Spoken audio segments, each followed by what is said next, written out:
আপনি কি SSC pass করেছেন বা সামনে এসএসসি পাস করবেন? তাহলে আপনার জন্য এসেছে দারুণ সুযোগ। বাংলাদেশ পুলিশ বাহিনীতে 18 জন কনস্টেবল নিয়োগ শুরু হয়েছে। পুরুষ ও নারী উভয় আবেদন করতে পারবেন।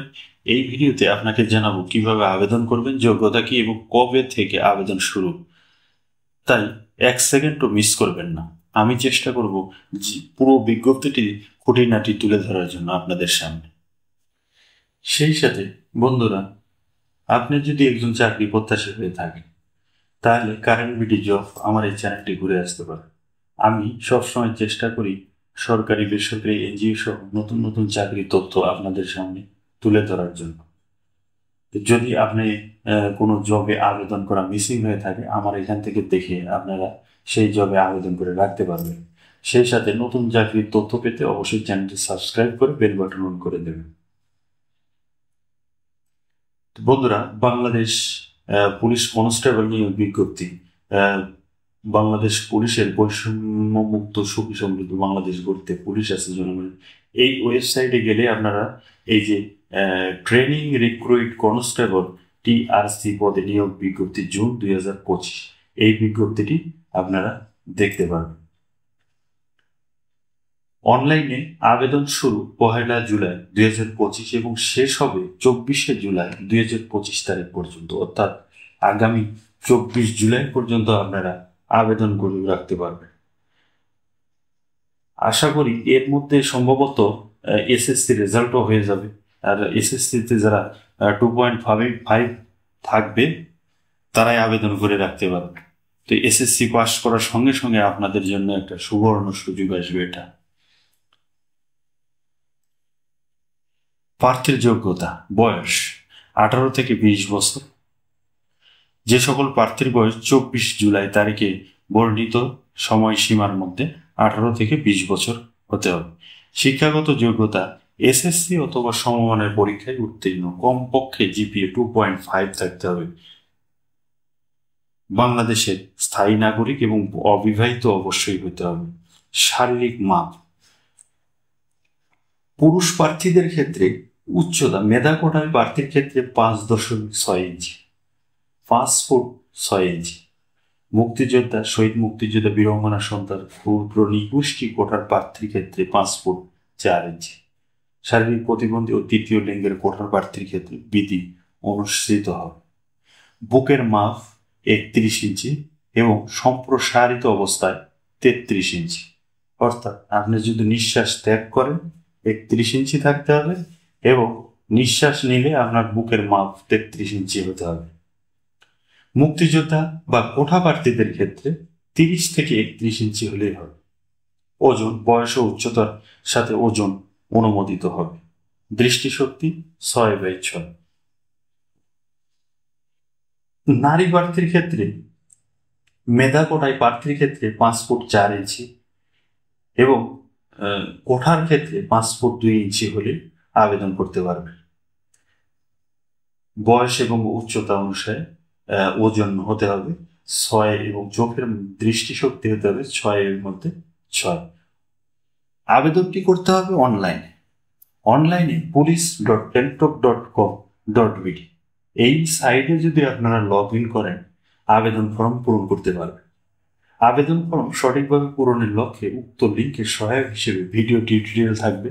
অবশ্যই আপনারা ওই টিউটোরিয়াল এবং ফর্ম পূরণের নির্দেশিকা দেখে আপনারা আবেদন করবেন। আবেদনের সময় 1 জুলাই 2025 সকাল 10 ঘটি থেকে শুরু হবে এবং 24 জুলাই রাত 12টা পর্যন্ত আবেদন করা যায়। আবেদন ফর্ম পূরণ করার অব্যবহৃত পরে যোগ্য প্রার্থী একটি ইউজার আইডি পাবেন।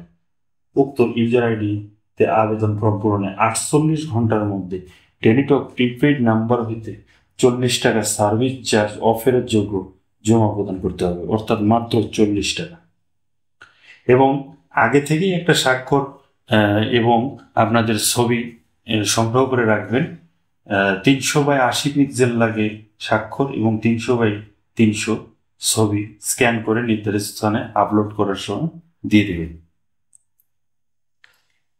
অনলাইন আবেদনপত্রে পূরণকৃত তথ্য পরবর্তী সকল কার্যক্রমে ব্যবহৃত হবে বিধায় অনলাইনে আবেদনপত্র সাবমিট করার পূর্বে পূরণকৃত সকল তথ্যের সঠিকতা সম্পর্কে প্রার্থীকে শতভাগ নিশ্চিত হতে হবে এবং আবেদনের পরে একটি রঙিন প্রিন্ট কপি পরীক্ষা সংক্রান্ত যে কোনো প্রয়োজনে সংরক্ষণ করে রাখতে হবে। প্রত্যেক প্রার্থীকে 40 টাকা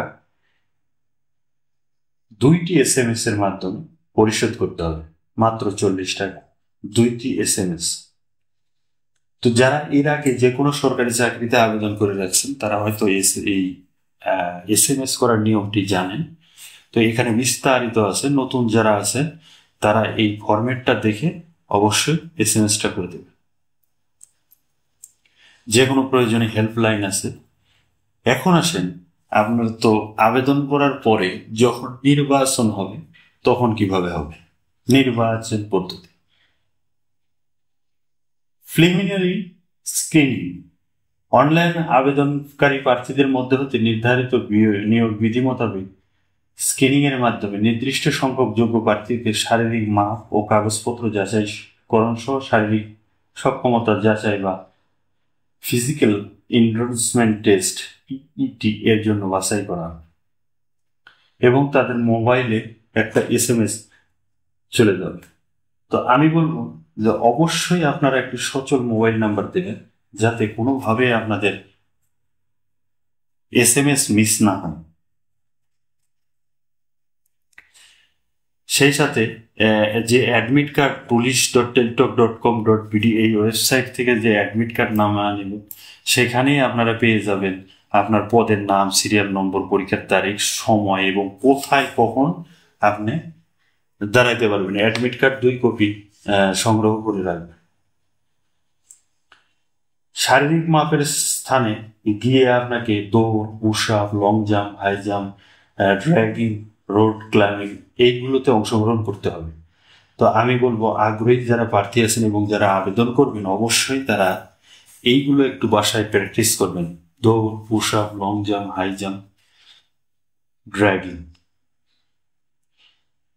এরপরে শারীরিক যোগ্যতার পরে আপনাকে লিখিত পরীক্ষার জন্য নির্বাচন করা হবে। উল্লেখিত তারিখে বাংলা, ইংরেজি, সাধারণ গণিত, সাধারণ বিজ্ঞানের উপর 45 নম্বরের একটি লিখিত পরীক্ষায় অংশগ্রহণ করতে হবে। এক্ষেত্রে উত্তীর্ণ প্রার্থীদের শারীরিক মাপ, কাগজপত্র যাচাই, ফিজিক্যাল এনডুরেন্স টেস্ট এর ফলাফল প্রকাশে 48 ঘন্টার মধ্যে যে কোনো টেলিটক প্রিপেড নম্বর মধ্যে নির্ধারিত ধাপ অনুসরণ করত পরীক্ষার ফি বাবদ 120 টাকা পরিশোধ করতে হবে। অর্থাৎ পরবর্তীতে আপনি শারীরিক যোগ্যতায় যদি উত্তীর্ণ হন পরবর্তী 48 ঘন্টার মধ্যে আপনাকে আবার 120 টাকা পরিশোধ করতে হবে লিখিত পরীক্ষার জন্য। এবং এইটা করার পরেও আপনাকে আবার SMS এর মাধ্যমে জানিয়ে দেওয়া হবে পরীক্ষার স্থান, পরীক্ষার সময়, স্থান, কেন্দ্রের নাম ইত্যাদি। এবং প্রবেশপত্র আবারও পূর্বের মতন ডাউনলোড করে নিয়ে আপনি লিখিত পরীক্ষায় উপস্থিত হবেন। লিখিত পরীক্ষায় উত্তীর্ণ প্রার্থীদের বিজ্ঞপ্তি উল্লেখিত তারিখে 15 নম্বরের মনস্তান্ত্রিক ও মৌখিক পরীক্ষায় অংশগ্রহণ করতে হবে। লিখিত পরীক্ষার পরেই আপনারা মৌখিক পরীক্ষার জন্য নির্বাচিত হবে। প্রাথমিক নির্বাচন প্রতি জেলায় নিয়োগযোগ্য প্রকৃত শূন্য পদে কোঠায় অনুকূলে সরকার কর্তৃক জারিকৃত বিদ্যমান কোটা পদ্ধতি অনুসরণ করে লিখিত, মনস্তান্ত্রিক ও মৌখিক পরীক্ষায় প্রাপ্ত নম্বরের ভিত্তিতে মেধাক্রম অনুযায়ী প্রার্থীদের প্রাথমিকভাবে নির্বাচন করা হবে। এরপরে আসে স্বাস্থ্য পরীক্ষা হবে। যারা লিখিত পরীক্ষা বা ভাইভা পরীক্ষাতে অংশগ্রহণ করে পাশ করবে তাদেরকে স্বাস্থ্য পরীক্ষা করা হবে। এটি রাজারবাগ পুলিশ লাইন হাসপাতালে পুলিশ হাসপাতালে করা হয়ে থাকে। যোগ্য প্রার্থীরাই কেবল ভেরিফিকেশন ফর্ম পূরণ করবে। পুলিশ ভেরিফিকেশনে সন্তোষজনক মর্মে বিবেচিত হলে প্রশিক্ষণের জন্য প্রাথমিকভাবে মনোনীত হবে। অর্থাৎ আপনার স্বাস্থ্য পরীক্ষার পরেই আপনাকে চূড়ান্তভাবে প্রশিক্ষণের জন্য মনোনয়ন করা হবে। চূড়ান্তভাবে প্রশিক্ষণের অন্তর্ভুক্তকরণ প্রশিক্ষণের জন্য প্রাথমিকভাবে নির্বাচিত প্রার্থীদের প্রশিক্ষণ কেন্দ্রে যোগদানের পর পুলিশ হেডকোয়ার্টার্স প্রতিনিধির সমন্বয়ে গঠিত চূড়ান্ত বাছাই কমিটি কর্তৃক শারীরিক যোগ্যতা সহ অন্যান্য তথ্যাদি যাচাইয়ের পর চূড়ান্তভাবে প্রশিক্ষণের অন্তর্ভুক্ত করা হবে। প্রয়োজনীয় সনদ সমূহ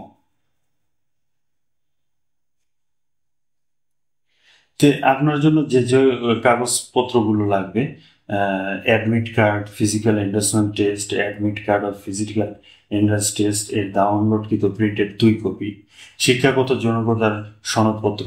তো আপনারা অবশ্যই প্রথম থেকে যে সকল কাগজপাতিগুলো পাবেন সবগুলোই আপনারা সুন্দর করে একটা ফাইলে জমা করে রেখে দেবেন, কারণ প্রত্যেকটি ধাপে পরবর্তী ধাপের জন্য ওই পূর্বের ধাপগুলোকে যাচাইয়ের জন্য সনদ দেওয়া হবে এবং ওগুলো পরবর্তীতে যাচাই বাছাই করা হবে। চারিত্রিক সনদপত্র, এটা সর্বশেষ শিক্ষা প্রতিষ্ঠানের প্রধান কর্তৃক প্রদত্ত। নাগরিকত্ব সনদপত্র, যেটা ইউনিয়ন পরিষদ, চেয়ারম্যান, সিটি কর্পোরেশনের মেয়র ইত্যাদি দান করে ওনারা স্বাক্ষরিত দিয়ে থাকে। অভিভাবকের সম্মতিপত্র তো অবশ্যই লাগবে, যেহেতু ডিফেন্সের চাকরি।